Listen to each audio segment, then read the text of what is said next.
Everyone, स्वागत है आपका आपके यूट्यूब चैनल आरएस क्लासेस में। और कैसे हैं आप सभी? उम्मीद है पूर्ण रूप से स्वस्थ एवं मस्त होंगे। आज परिस्थिति विपरीत जरूर है, मगर हमें पता है हम भारतीय हैं और हम भारतीयों को विपरीत परिस्थितियों से बेहतर निकलते आता है। हम विपरीत से विपरीत परिस्थितियों में न तो अपना साहस खोते हैं, ना ही संयम खोते हैं। तो मुझे पूरी उम्मीद है कि आप पूर्ण रूप से उतने ही साहसी होंगे, उतने ही संयमित होंगे और ऊर्जावान होंगे और बेहतर से बेहतर करने का प्रयास कर रहे होंगे। तो मेरे ओर से आप सभी को हार्दिक शुभकामनाएं। चलिए आज हम समझते हैं रस को और रस के अंग को। पूरी कोशिश करूंगी बिल्कुल ही आसान तरीके से आपको समझाने का। मगर जो लोग मेरे चैनल पर नए हैं, प्लीज़ डिस्क्रिप्शन बॉक्स में लिंक दी हुई है, सब्सक्राइब कर दीजिए, ज़्यादा से ज़्यादा लाइक कीजिए, कमेंट्स कीजिए, शेयर करना बिल्कुल ना भूलिए और बेल आइकन के बटन को प्रेस करके सिलेक्ट ऑल कर दीजिए ताकि मेरे हर वीडियो की जानकारी आप तक बड़े ही आसानी से पहुंचते रहे। तो चलिए समझते हैं रस को। रस किसे कहते हैं? रस का अर्थ होता है आनंद। परिभाषा देख लेते हैं। किसी काव्य को पढ़ते, सुनते या देखते समय पाठक, श्रोता या दर्शक के मन में जो आनंद की अनुभूति होती है या जो आनंद उत्पन्न होता है, उसे हम क्या कहते हैं? रस कहते हैं। अब रस की उत्पत्ति कैसे होती है देख लेते हैं। सहृदय के हृदय में स्थित स्थायी भाव का जब विभाव, अनुभव और संचारी भाव से संयोग होता है, तब रस की उत्पत्ति होती है। ठीक है। अब ये सहृदय किस बला का नाम है जी? ये कोई बला नहीं है। ये सहृदय का मतलब होता है पाठक, श्रोता और दर्शक। ठीक है।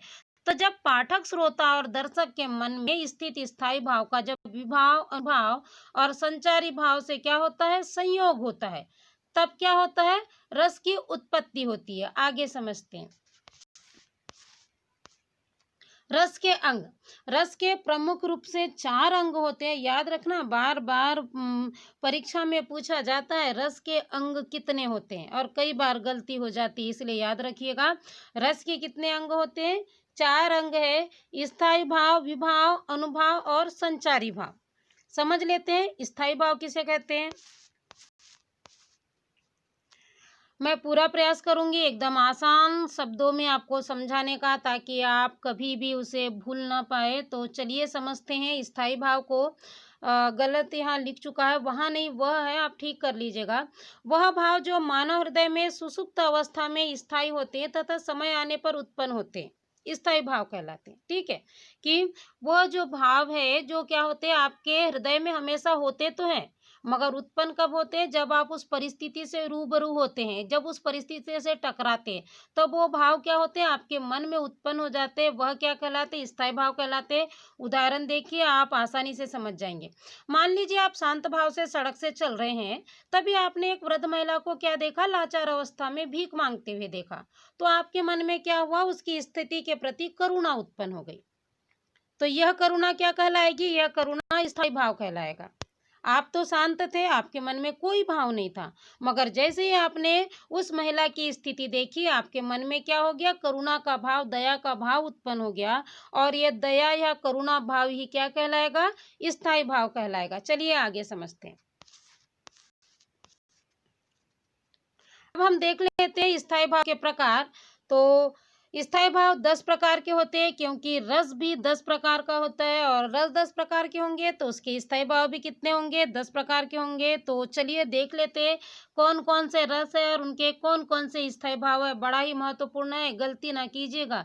बार बार एग्जाम में रस के अंग और रस के प्रकार पूछा जाता है, तो कई बार गलती के कारण हम अंग की जगह रस को और रस की जगह अंग के प्रकारों को लिखाते हैं। तो चलिए समझते हैं। रस श्रृंगार रस, जिसका स्थायी भाव रति, करुण रस शोक, हास्य रस हंसी, भयानक रस का स्थायी भाव भय, विभत्स रस का स्थायी भाव जो है घृणा या जुगुप्सा, वीर रस का स्थायी भाव उत्साह, विस्मय रस का आश्चर्य, रौद्र रस का क्रोध, शांत रस का निर्वेद या सम और वात्सल्य रस का स्थायी भाव होता है वत्सल या संतान प्रेम। हमने स्थायी भाव देखा, अब हम ये समझ लेते हैं विभाव किसे कहते हैं। वे भाव जो स्थायी भाव को उत्पन्न करने में सहायक होते हैं, उसे क्या कहते हैं? विभाव कहलाते हैं। ठीक है। वह कारण जो क्या करता है? स्थायी भाव को उत्पन्न करता है।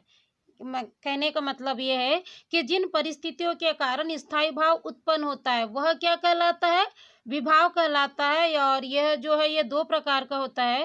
पहला है आलंबन विभाव और दूसरा है उद्दीपन विभाव। तो सबसे पहले हम समझ लेते हैं आलंबन विभाव किसे कहेंगे। वह विभाव जिसमें भाव क्या होते हैं, जिस पर आश्रित होते हैं, वह क्या कहलाता है, आलंबन विभाव कहलाता है। ठीक है, जिस विभाव पर जो भाव है वो क्या हो, आश्रित हो, वह क्या कहलाएगा, आलंबन विभाव कहलाएगा। और ये दो प्रकार के होते हैं, एक होता है आश्रय और दूसरा होता है विषय। तो चलिए हम सबसे पहले समझ लेते हैं आश्रय किसे कहते हैं।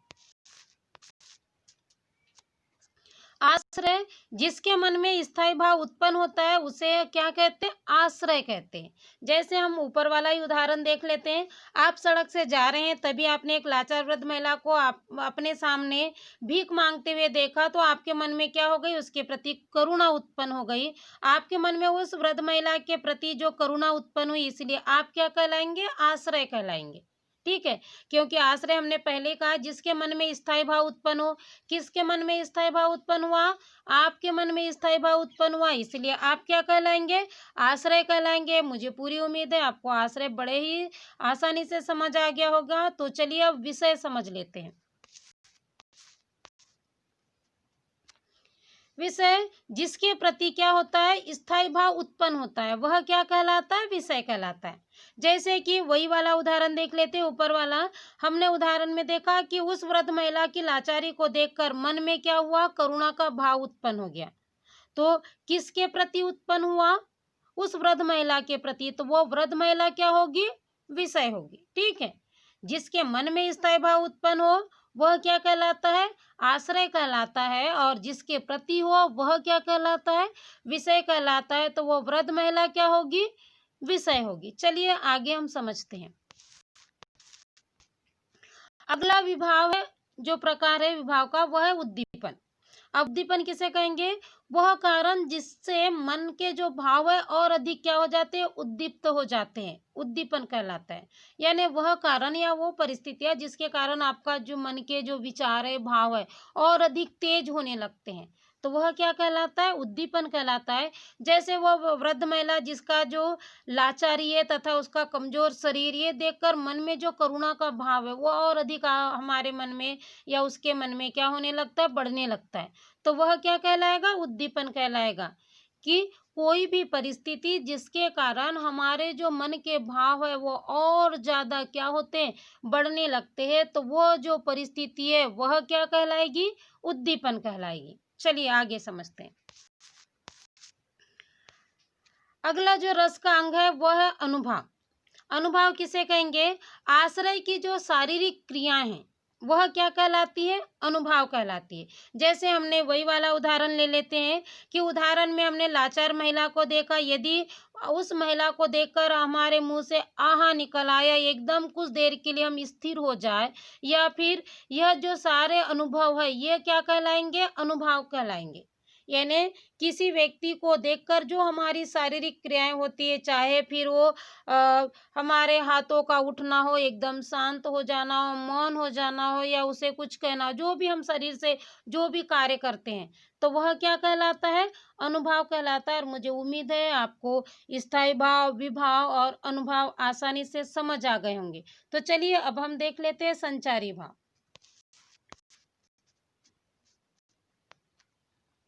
संचारी भाव, वे भाव जो पल पल में बदलते रहते हैं उसे क्या कहते हैं, संचारी भाव कहते हैं। ठीक है, वे भाव जो मनुष्य के मन में क्या होते हैं, पल पल में बदलते रहते हैं, वह क्या होते हैं, संचारी भाव कहलाते हैं। ये एकदम पानी के बुलबुले की तरह होते हैं। जैसे पानी के बुलबुले बनते हैं और मिट जाते हैं ना, उसी तरह संचारी भाव भी क्या होते हैं, मनुष्य के मन में पल पल में बनते हैं और मिट जाते हैं। इसे क्या कहते हैं, संचारी भाव कहते हैं।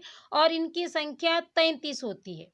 ठीक है, जैसे ग्लानि, शंका, स्वप्न, मोह, शांत, चिंता, उग्रता, हर्ष, स्मृति, जड़ता, चापल्य, विषाद, उन्माद, आलस्य, व्याधि, निद्रा, आवेग, त्रास, वितर्क, गर्व, असूया, अपस्मार, दैन्य, श्रम, मंद, अमर्ष, अविथ्या, आत्युक्य, पुनि, विबोध, निर्वेद आदि, ये सब क्या कहलाते हैं? संचारी भाव कहलाते हैं।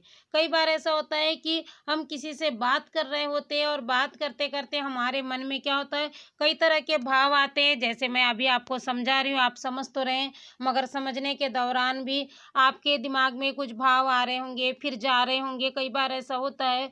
तो जो हमारे मन में एक कुछ पल के लिए कोई भाव आता है और वह आके निकल जाता है, वह क्या कहलाता है? संचारी भाव कहलाता है। और मुझे पूरी उम्मीद है कि आपको रस के जो चारों अंग है, स्थायी भाव, विभाव, अनुभव और संचारी भाव, बड़े ही आसानी से समझ आ गए होंगे और अब आपसे कोई गलती नहीं होगी। हमने तो केवल अभी जो रस के अंग में केवल वाक्य के माध्यम से, उदाहरण के वाक्य के द्वारा या उदाहरण के द्वारा हमने आसान शब्दों में इसे समझाने का प्रयास किया है। अब जब हम रस पढ़ेंगे, रस के प्रकार पढ़ेंगे, तो कविता के माध्यम से रस के चारों अंगों को मैं आपको और अधिक बेहतर समझाने का प्रयास करूँगी। उदाहरण के साथ-साथ कोशिश करूँगी कि उस उदाहरण में चारों अंगों को भी मैं आपको समझाने का प्रयास करूँ।